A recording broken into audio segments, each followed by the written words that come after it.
So hello everyone, this is Akshay here and welcome back to another day of our POTD streak of day 206. तो देखते हैं आज का question क्या है. The question name is to find the kth smallest element in the given n ranges. ठीक है. So given n ranges of the form p comma q which denotes all the numbers in the range from p plus 1 till q inclusive range, right? Given another integer q denoting the number of queries, the task is to return the kth smallest element for each query after combining all the ranges. In the case the kth smallest element doesn't exist, then return -1. ठीक है. अगर हम input output देखें तो बातें और ज्यादा समझ में आएगी. तो रेंजेस क्या देखें हमारे पास 1 4 6 8, right. So this 1 2 4 is saying that you have the element 1 2 3 and 4, and 6 and 8 is saying that you have the element 6 7 and 8, right. So you have to open all the intervals, right, every element, right, and then you just have to find the second one, the sixth smallest and the 10th smallest, right. So the first brute force approach क्या होगा कि यार कि हम सारे range में iterate कर जाएं और सारे रेंज को खोल के एक एरे में स्टोर कर लें, एरे लिस्ट में स्टोर कर लें, राइट. और फिर हम उसको सॉर्ट कर दें. ठीक है. स्टोर करके सॉर्ट कर लें. और सॉर्ट करने के बाद क्या करें, हम उसमें second smallest, second six smallest, 10th smallest उसके सॉरी उसके इंडेक्स से हम फाइंड कर ले. अगर वो इंडेक्स प्रेजेंट नहीं है तो मैथ रिटर्न कर देंगे. बट ये चीज करने के लिए टाइम कॉम्प्लेक्सिटी क्या लग जाएगी. We are opening each and every range. Ranges कितने हैं, एन. तो एन की कॉम्प्लेक्सिटी अगर तुम देखो, एन है 10 पावर 3 और each range is having the constraint of 10 power 9, right. And you are opening every range, right. So you, how many total intervals you have, n into how many intervals you have? You have n intervals, but in each interval the range is 2 into 10 power 9. So if you open it, then the time complexity will 10 power 3 into 2 into 10 power 9. This is the thing, that now you have opened all the intervals and stored in array list. Now you have to sort it again also, right? So you will again do n log n technique on this much huge complexity. तो भाई ये तो सीधा सीधा 10 power 8 से ज्यादा है, तो अपन सोचना ही बंद कर देते इस डायरेक्शन में. ठीक है. आप कुछ और सोचते हैं. तो हमें करना यही है. तो इसका मतलब है यहाँ से हमें पता चल गया कि कोई ऐसी ट्रिक है, कोई ऐसा पैटर्न है जिसमें हमें एलिमेंट्स को खोलने की जरूरत नहीं है, राइट. अगर एलिमेंट्स को खोल दिया तब तो फिर वो टाइम उसकी बहुत आगे चली जाएगी, राइट. तो मतलब विदाउट इसको ओपन किए हुए what is the another technique. ठीक है. रेंजेस हमारे पास दे रखा है, तो और हमारे पास क्वेरीज दे रखी है. सेकंड टेस्ट केस एक बार पढ़ लेते हैं. 2 6 एंड 5 7. तो इसका क्या हो जाएगा, 2 3 4 और 5 इन्होंने यहाँ से उठा लिया. फिर 6 इसका फर्स्ट इंटरवल का लास्ट हो गया और 7 इसका. इसका मतलब यार आप थोड़ा सा अगर आपको क्लिक कर रहा हो, राइट, और ये पढ़ के तो हो ही जाना, तो take the union of the range. इसका मतलब यार कि हमने रेंजेस को अगर कोई ओवरलैप कर रहा है तो उसे मर्ज कर दो, राइट. मर्ज कर दो. सबसे पहले तो रेंज को जितना छोटा हो सके उतना छोटा करो, राइट. तो 2 से 6 5 से 7 लिखा हुआ है, उससे अच्छा हम इसको मान लें कि 2 से 7 एक रेंज है हमारे पास, है ना. और अगर हमारे पास एक रेंज लेट्स से 2 से 7 है, राइट, मैं आपको पेंट पे दिखाता हूँ. हमारे पास क्या था, हमारे पास था 2 से 4 और 5 से 7 या 2 से 6 था, राइट. अगर हम इसको मर्ज कर दिया तो 2 से 7 हो गया, राइट. ऐसे ही मर्ज करते करते अगर हम एकदम स्मॉलेस्ट रेंज में आ जाए, अब देखो इस रेंज में निकालना कितना आसान हो गया. 2 सेकंड स्मॉलेस्ट या थर्ड स्मॉलेस्ट या फोर्थ स्मॉलेस्ट सब निकल जाएगा. ठीक. अगर सेकंड स्मॉलेस्ट पूछ रहा है तो यहाँ पे इसके फर्स्ट इंडेक्स पे आओ और इसमें दो ऐड कर दो, जो भी नंबर आएगा वो तुम्हारा सेकंड स्मॉलेस्ट होगा, राइट. क्योंकि 2 के बाद जो नंबर है 3 4 5 6, these are all the elements that should include in my this in consideration, right. ठीक है. तो सबसे पहली बात, we have to merge it. We have to merge the overlapping intervals. ठीक है. और ये कोड हमने बहुत बार डिस्कस किया अपने पीओटीडी में, राइट. मैं जो डीएसए सीरीज बना रहा हूँ मैं ये भी उसमें अपडेट करूंगा फॉर श्योर. बट तब तक के लिए आपको मेरे पीओटीडी के क्वेश्चन को आप जाके मर्ज ओवरलैपिंग कंट्रोलर सर्च करना मिल जाएगा. बट एक बेसिक आइडिया मैं आपको देता हूँ ये काम कैसे करता है, right. So let's say you have an interval 1 to 5 and let's say you have an interval 3 to 9. अब बड़ी ऑब्वियस बात है, हमें देख के पता चल रहा है कि 1 से 9 इसको मर्ज कर दे. बट हम कोड में कैसे लिखेंगे, हम चेक कैसे करेंगे कि यार कौन सी ऐसी कंडीशन होगी जिस जो मुझे बताया कि मैं इसको मर्ज करूँ. तो मैं ऐसे चेक करूंगा. सबसे पहले तो हमें इसको सॉर्ट करना पड़ेगा. First thing is that you have to sort it in ascending order of starting point. Starting point, right. तो इसको सॉर्ट कर दिया, ये 1 हो गया, ये 3 हो गया. लेट्स से यहाँ पर एक और इंटरवल हो सकता था क्या, 3 से बड़ा होना चाहिए और इससे कहीं भी लेट्स से 10 पे एंड हो जाए, राइट. अगर हमको देखना है इन दोनों को मर्ज करना है तो बड़ी ऑब्वियस सी बात है यार कि इसका जो स्टार्टिंग एंडिंग पॉइंट है, राइट, इसका जो एंडिंग पॉइंट है फर्स्ट इंटरवल जिससे मर्ज करना चाह रहे हो, उसका जो स्टार्टिंग पॉइंट है, इनमें रिलेशनशिप होना चाहिए ग्रेटर देन इक्वल्स टू का. अगर ऐसा है, राइट, मैं 1 से 5 यहाँ पर हूँ, राइट, और दूसरी इंटरवल मेरी यहाँ लाई कर रही है, तभी मैं बोलूंगा कि मर्ज हो रहा है।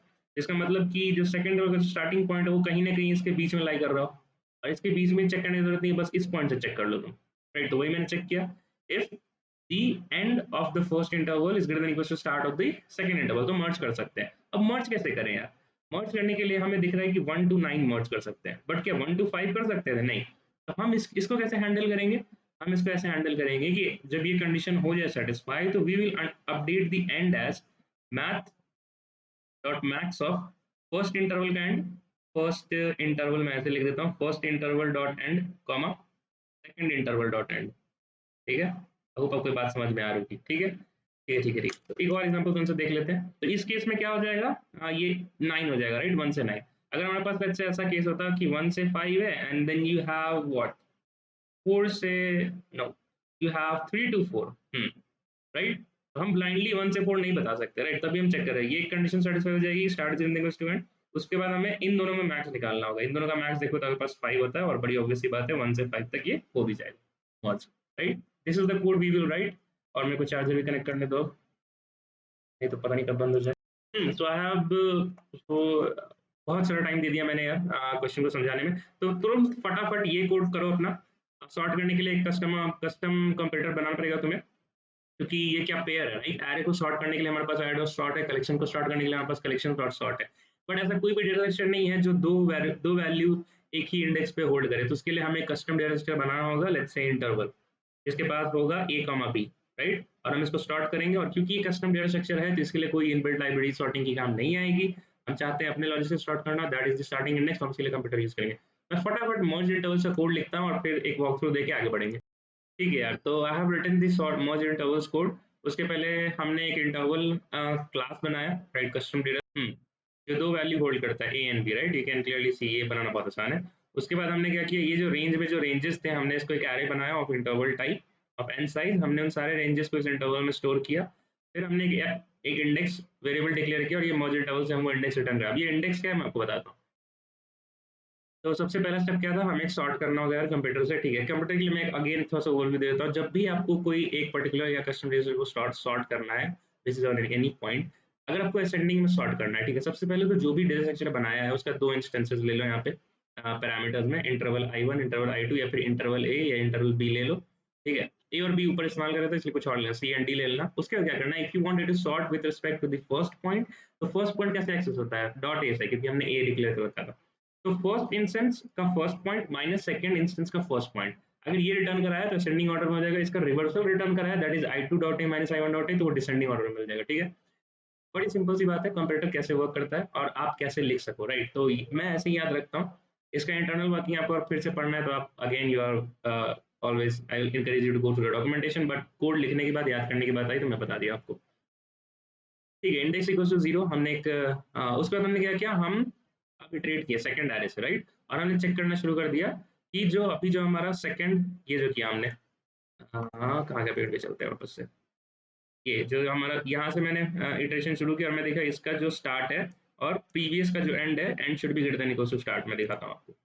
तो प्रीवियस का जो एंड है that is index equals to 0, और आगे का उसके जैसा आएगा इंडेक्स I इक्वल्स टू 1 है, उसका जो स्टार्ट है, अगर previous end is greater than equals to start, इसका मतलब हमें मर्ज करना है। मर्ज कैसे करना है, मैथ डॉट मैक्स लेना है बस, बोथ ऑफ द एंड का, राइट। अगर ऐसा केस नहीं है तो इंडेक्स को प्लस प्लस करो, that means that is the interval is not to be merge, right, नहीं कर सकते उसे, इसलिए इंडेक्स प्लस प्लस करो, और एरे ऑफ इंडेक्स को उस पर्टिकुलर जो अभी तुम जिस करंट पे हो वो तुम्हारा एक्ट करेगा as a previous interval for the current range. जो I इक्वल्स टू 2 है तो I इक्वल्स टू 1 अगर मर्ज नहीं हुआ तो वो एक्ट करेगा एज एरे ऑफ इंडेक्स, ठीक है, ठीक है। तो ये हो गया हमारे पास, and this index will actually give you that how many number of intervals you have, right. अगर ये कमेंट को मैं यहाँ से हटा दूं और मैं less than equals to index तक प्रिंट कराता हूँ, ठीक है, तो let us compile and run and we will see कि देखो कैसा होता है। So as you can see, I have just removed this print statement here, and you can see for this 1468 that there is no overlapping intervals, and it has printed 146 and 8. Let me give you a dry run for the second case, and then we will proceed ahead with the finding the kth smaller. Here goes the second example. So we are merging 2 comma 6 and 5 comma 7, and you can clearly see this can be merged into one interval of 2 comma 7, right? ठीक है, तो ये चीज तो verify हो गई है। अब हम डिसाइड करते हैं kth स्मॉलेस्ट कैसे निकालेंगे। चलो वापस से पेंट पे चलते हैं। ठीक है, तो अगर इसको मर्ज किया तो हमारे पास क्या इंटरवल आ जाएगा 2 से 7, राइट? और हमारे पास निकालना कौन-कौन सा स्मॉलेस्ट है। So let's say we need the 5th smallest and the 8th smallest, right? हम क्या कर सकते हैं, we know between these numbers हमारे पास कौन से नंबर्स है 3, 4, 5, 6, बट हम इसको एक्चुअली विदाउट स्प्रेड किए हुए भी हैंडल कर सकते हैं। कैसे? कि लेट्स से हमारे पास ये आता है as in a k variable and I will check that if k is less than equals to what? This difference of this number, right? That is the 7 minus 2 plus 1. This is nothing but representing that how many numbers are present in this particular interval, right? So it will give you as 7 minus 2, 5 plus 6, right? And if you can see 2, 3, 4, 5, 6, 7, there are 6 numbers, right? So this is just, this subtraction is just representing then how many numbers are there. हमारे पास क्या है 5 है, 5 is less than equal to 6 मतलब, and since this is already arranged in an ascending order, तो यहाँ से fifth element को उठा लो। हम कैसे ले लेंगे उसको कि I will store a variable answer and I will just say यहाँ का starting point उठाओ यहाँ से, that starting point is nothing but 2 and I would add the plus 5 and minus 1, it will give me as 6, right? क्योंकि 2 was also included in the answer, तो हो गया हमारे पास 6 और आप देख सकते हो ये 6 जो है हमारे पास आंसर भी होगा। अब k equals to 8 के लिए क्या होगा, ये डेफिनेटली चेक करेगा कि भाई 8 जो है लेस देन इक्वल टू 6 ऐसा नहीं है, राइट? तो ये हमें एक एल्स केस बनाना पड़ेगा जहां हम कहेंगे कि you have to now search for the another intervals, right? यहाँ पे तो नहीं है अभी, लेकिन बच से होता हमारे पास 9 से 11, राइट? तो के की वैल्यू हम कैसे अपडेट करेंगे, we have 6 numbers here, right? तो हम इस 8 में से 6 को पहले माइनस कर देंगे, राइट? क्योंकि वो 6 जो है बाकी के पहले फर्स्ट 6 स्मॉल नंबर से, तो I will say that k is equals to k minus nothing but the starting point, right? The starting point minus ending point plus 1, right? That is 7 minus 2 plus 1, which is give me 8 minus 6, that is 2, right? So अब मैं next interval में सिर्फ second smallest search करूंगा, right? 9, 10, 11, so 10 would be our answer अगर ये range में होता। अगर ये चीज नहीं होती हमारे इंटरवल में, तो हमारे लिए इसका आंसर हो जाता -1, राइट? तो हम एक आंसर वेरिएबल डिफाइन कर लेंगे जो कि पहले से ही -1 है। I hope you are getting this logic, right? Now please pause this video and try to code this particular pseudocode in your code editor and then we will go ahead. तो देखो वो कोड मैंने कर लिया। हमारे पास interval होगा, हमारे पास एक के होगा, हमारा एक इंडेक्स होगा। इंडेक्स क्यों पास किया यार? क्योंकि इंडेक्स ही वो नंबर है जो इस एरे में बताएगा कि up till until from 0 to index ही हमारा सारा ओवरलैपिंग इंटरवल्स प्रेजेंट है, उसके बाद अगर कुछ है ही नहीं, राइट? तो वो इस कोड से आप समझ गए होगे, मर्ज ओवरलैपिंग इंटरवल से, है ना? ठीक है, तो मैंने वही चेक किया कि जब मेरे पास k आ गया तो I am iterating now in my array intervals, I am checking that my k is less than equals to the number of elements in one particular interval.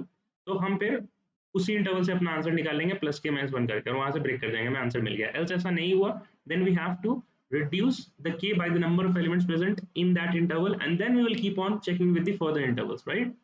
ठीक है, तो अब हमारे पास क्वेरीज भी तो बहुत सारी है, हमारे पास क्यू क्वेरीज है, right? So that is why we are having a for loop here to iterate in the queries length, right? And we are passing the array, the interval array, the queries the queries and then the index, right? I hope you are getting the point why we are passing the index, क्योंकि उसी index तक ही हमारा सारा मर्ज overlapping intervals है, उसके बाद नहीं है, राइट?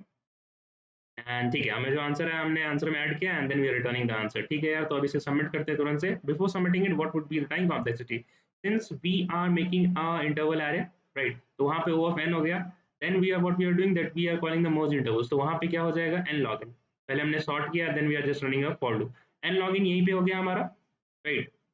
n log n हो गया and then we are going a for loop of for iterating in the queries length, right? So it would be n log n plus q into n, right? Because for each and every query we are iterating in the interval array. So that is why expected is also given as n log n plus q star n, and the auxiliary space would be how much? O of n, right? हम जितने भी ranges दे रखे हैं intervals, हम उसको एक interval array में store कर रहे हैं, so it would be O of n। ठीक है, और n log n plus q star n करोगे इस कांस्टेंट को, अगर इस पे बैठाओगे तो it will definitely not go beyond 10 power 8 and then this solution will get submitted। तो तुरंत से सबमिट करते हैं और आगे बढ़ते हैं। As we can see the compilation has run successfully, let us hit the submit button। तो हो गया यार हमारा सोल्यूशन सबमिट। तो ये हो गई जावा की बात। तुरंत से सी प्लस प्लस कोड की बात भी कर लेते हैं और वो आपको डीएस रिपोजिटरी में मिल भी जाएगा, but let me just show you and then we will proceed ahead. तो ये हो गया हमारा सी प्लस प्लस कोड यार, हमने वही क्लास इंटरवल बनाया, बट आप इसको छोड़ के आप क्लास डायरेक्ट पेयर भी बना सकते थे। मैं सी प्लस में इतना तो जानता हूँ that you can directly make a pair, right? तो मैंने इसको जावा में कंपाइल कर दिया यार, ठीक है। रेस्ट ऑफ द थिंग्स क्या हो रही है, हमारे पास मर्ज इंटरवल्स का कोड गया, same thing, first we have sorted and then we are iterating in the array, merging all the intervals and returning the index. ये इंडेक्स बहुत इंपॉर्टेंट रिटर्न करना है क्योंकि वहीं तक हमारा सारा मर्ज इंटरवल्स प्रेजेंट है, and that is why we are storing the index here, right? And then we are iterating for each and every q queries. And how the kth find the kth is running, I've already explained you. While k is less than equal to the number of elements in the particular interval, right? Then directly वहां से उस interval से answer निकालो, else जो k है तुम्हारा उसको reduce करो by the number of intervals, number of elements you have in a particular interval, and then keep checking on the further intervals. And if the intervals are finished and your k is still not and your answer is still not there, then you have this answer equals to -1, and that will return as -1. Okay, let's hit the submit button here as well. And then for the source code, you can always refer my DSO repository up here for the C++ and Java as well. Till then, keep learning, keep growing. Bye bye, and take care. Okay. One last thing, that you can connect me here on my Instagram channel as well as on DSA with Akshay, or maybe on my personal account as well. That's an also one public channel. And as well as you can connect me on LinkedIn for any doubts and guidance if you may have. Till then, keep learning, keep growing. Bye bye, and take care.